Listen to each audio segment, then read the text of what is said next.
right, so you've definitely heard the saying quality over quantity. But in today's conversation, I wanted to talk about quality through quantity.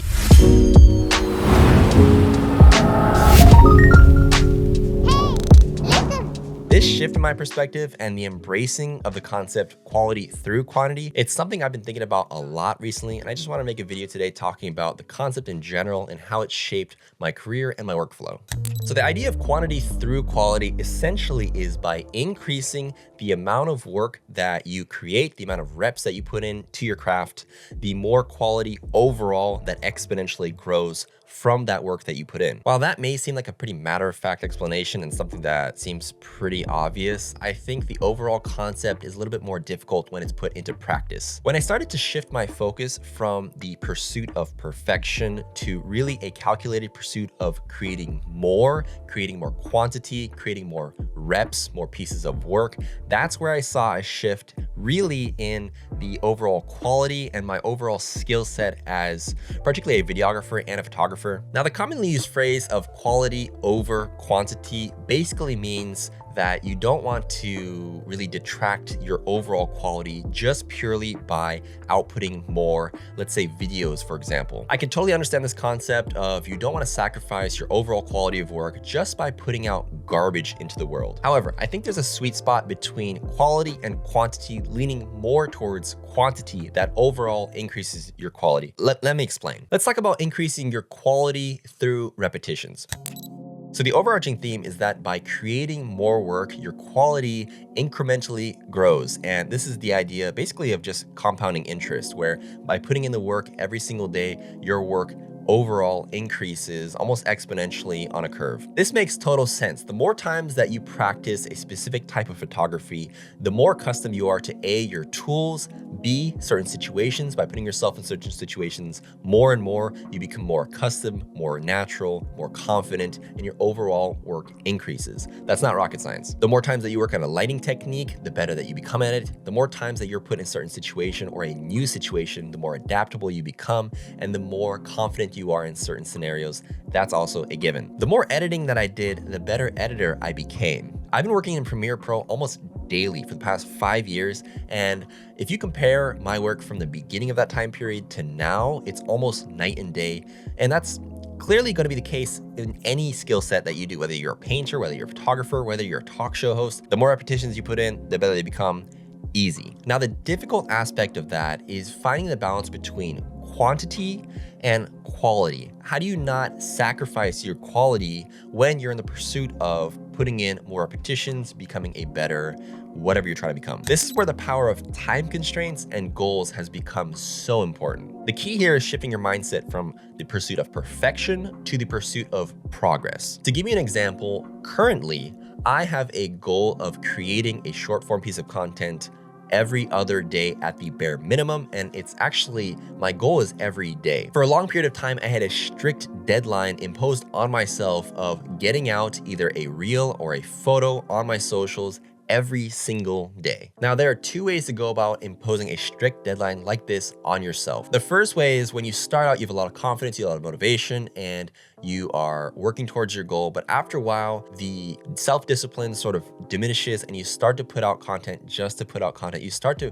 put out repetitions just for the sake of repetition. A better method to this madness, and the way that I've really embraced both introducing the idea of a lot of more quantity, but also trying to keep up the quality aspect, is being extremely self-analytical and extremely I wouldn't say critical, but really analyze the work that you produce and be very organized in the way that you assess it. I like to use just a traditional pen and paper a lot of times when I look at the work that I produce. I just kind of go through things that I like about it after I produced it and things that I don't like about it and things that I could do better the next time out that I'm doing a similar sort of project. Currently, one of my goals is I'm trying to go out once a week and do a self-produced, self-ideated short form video introducing new transition techniques once a week. That's sort of like my hard deadline to myself. One way that I'm really analytical and I really want to embrace embrace the amount of quantity, but also keep up the quality is I like to do a lot of pre-production, and after post-production, I like to do a lot of self-reflection. That means sitting down with pen and paper and just figuring out what I thought I did well,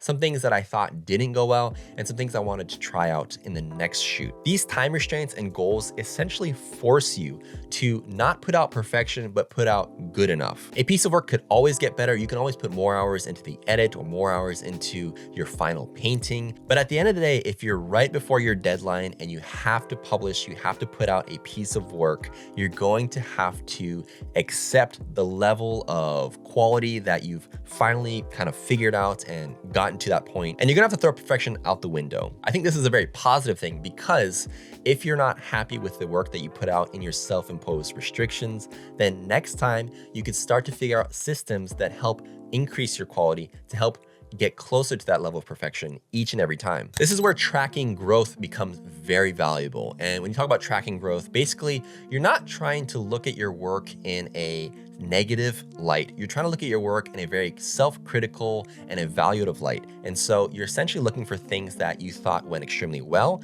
Maybe you liked the lighting in this particular photo, but maybe you didn't like the posing that you worked with your model on. These are examples of notes that I often take on my own images, and these are things that I keep lists of for future shoots, and just keeping track of trends. So whether that be things that you don't like about your images, by tracking your growth, you can see these sort of trends grow over time. And that's when you go ahead and sit down and figure out areas of growth, figuring out ways you can become better in, let's say, lighting, and maybe going on YouTube, figuring out different ways to light a subject, testing that out in your next time you go out to do a photo shoot. That's where embracing the nature of being a student becomes handy, and not necessarily putting yourself down through your weak points, but just figuring out ways that you want to level up. I've taken a step back this year and analyzed my overall process for creative projects, and noticed that my pre-production is an area that I really want to improve on. Pre-production is so important, and the overall planning phase is integral in order to really achieve the vision that you have set out for any project. I've been using a platform really heavily in the pre-production phase to grab references for storyboards, mood boards, really build the aesthetic of my films, and that's Frameset. Frameset is honestly kind of ridiculous because they have so many high-profile movies and so many amazing commercials shot by the world's top DPs, top directors, and it's basically an archive of stills and references you can pull into your own pre-production, really plan out how you want a scene to look, whether it's in terms of like set design or even just the focal lengths, color grading, basically whatever you need for reference work, this archive has it. The way I like to use it is just to search for a specific shot type or location and try to find sort of the vibe that I'm looking for. If you're interested in trying out Frameset, I've got a code GAKUYEN for 10% off your first purchase, or you can just click the link in the description below. By refining your techniques through quantity, you also start to develop a specific style. Building your own specific style is something that a lot of people strive to do. It's something that's kind of difficult if you're not putting in the reps, but it's something that happens naturally when you put out more work into the world, really get your repetitions up and practice a specific style or craft that you're doing. If you work with the same setup, let's say the same lens, the same camera body, hundreds, maybe thousands of times, you start to figure out ways that you like to shape light, the ways that you like your models posing, certain kind of shots and angles that you like, and all of a sudden your style becomes more apparent in the more work that you produce. Developing your own style is something that's very fun, it's very easy if you put enough work in, and it's also something that's very important and hypercritical in today's day and age, with so many people picking up a camera, so many different people figuring out ways to enter the market. You need to find a way to differentiate yourself, and the best way to do that is to really develop a specific style, and this comes out naturally by putting out more work. You really figure out what works for you in the flow of your work the more times that you do it. The easiest way and the way that worked for me by really embracing quantity and also increasing quality over time is developing a routine. Now, I'm not gonna sit here and say that there's a specific rhythm that works for everybody. Whatever your time schedule is, whatever sort of circumstances that you currently are,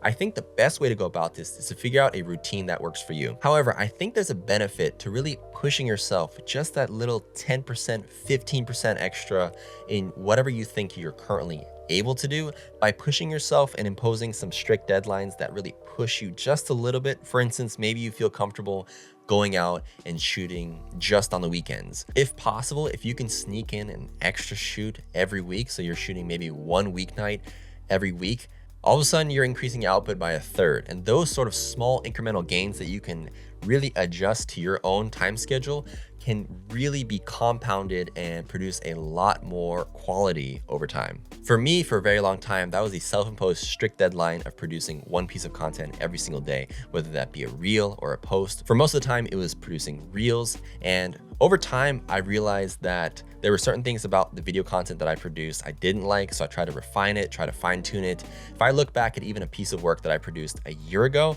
there's so many things that I hate about it. Of course, that's a result of continuously practicing, continuously producing, and finding new levels of which are now my average standard, but a year ago, 2 years ago, 3 years ago, were almost unthinkable levels of quality that I couldn't even imagine myself doing. Even now, the videos that I produce currently, I'm sure I'm gonna see in 5, 10 years, and I'm gonna think, why did I think that was good? But this is all part of the process of growth, figuring out new levels that you want to achieve, and not looking down on your past, but just figuring out ways to level up each and every day.